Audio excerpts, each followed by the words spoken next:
I was born on the lower branch of a crooked tree, not high like the robins or fierce like the hawks, just there, hidden and quiet.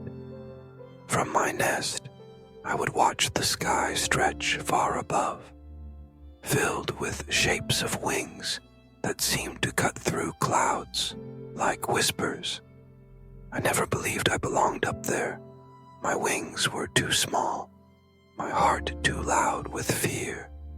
Even when I tried to flap just a little, doubt pulled me down like a weight tied to my chest. The other birds were bold. They dove from cliffs, sang songs that carried through the valley, and returned with stories about the ocean's edge and stars that danced at night. I listened from the shadows, nodding, pretending I didn't feel envy coiled tightly inside me. I smiled when they spoke, but inside, I was crumbling. I didn't want to just exist. I wanted to fly. But every time I stood at the edge of a branch ready to jump, I remembered the first fall, the way the wind caught my wing wrong, how I hit the ground with a thud, feathers scattered, pain curling through me like fire. Since then, I stayed low, safer, quieter. One morning, a shadow crossed the sun above me. A massive eagle perched on the highest rock nearby.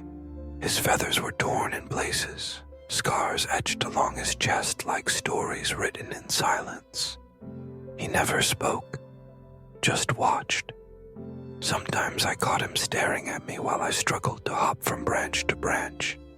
His gaze felt heavy, but not unkind. Then came a windy evening.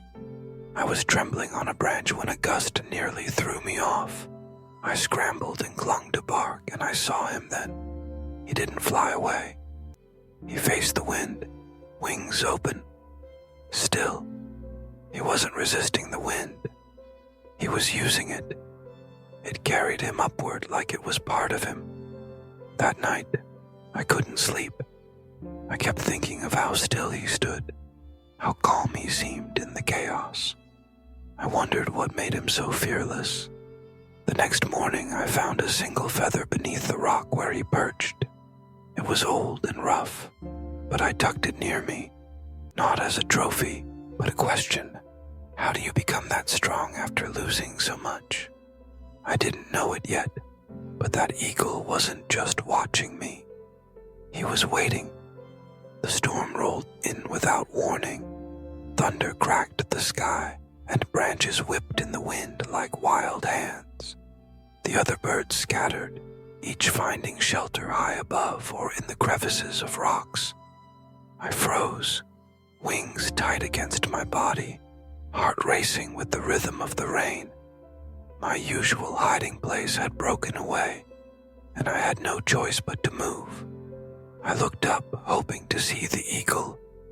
His perch was empty. The sky was too dark to spot his silhouette. Panic clawed at my chest. I wasn't ready for this.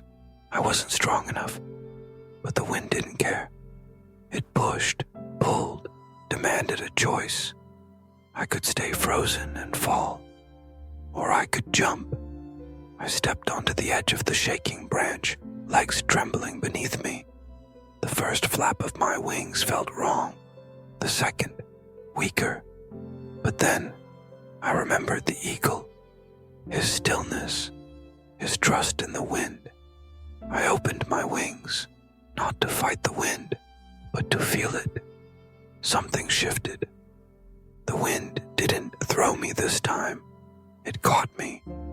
I wobbled, spun slightly, but I stayed in the air.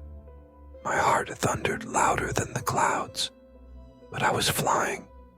Not soaring yet, not graceful, but flying. Through the rain, I spotted a smaller bird clinging to a vine, her wing twisted, her eyes wide with fear. I didn't think. I dipped low, wrapped my tiny claws around hers, and guided her to the nearest hollow in a tree trunk. We landed hard, feathers soaked, but safe. She looked at me like I was something I had never seen myself as. Strong. Later, when the storm passed, the eagle returned. He didn't speak, but his eyes met mine. And for the first time, I didn't look away. He nodded once. That was all. That simple gesture carried more weight than any word. From that day forward, I flew. I didn't become the fastest or the strongest, but I flew with purpose. I helped those who couldn't. I crossed rivers I once feared. I stood against wind I once hid from. And sometimes, when I felt unsure, I would touch that old feather I kept, remembering that even the mightiest once broke, once fell, once feared. It turns out, the power I longed for wasn't something I had to find in someone else. It had been waiting in my own wings all along. Sometimes, we spend so long watching others soar that we forget we were born with the same sky inside us. The strength we seek is not in louder songs or grander flights. It is in the quiet bravery to leap while still afraid,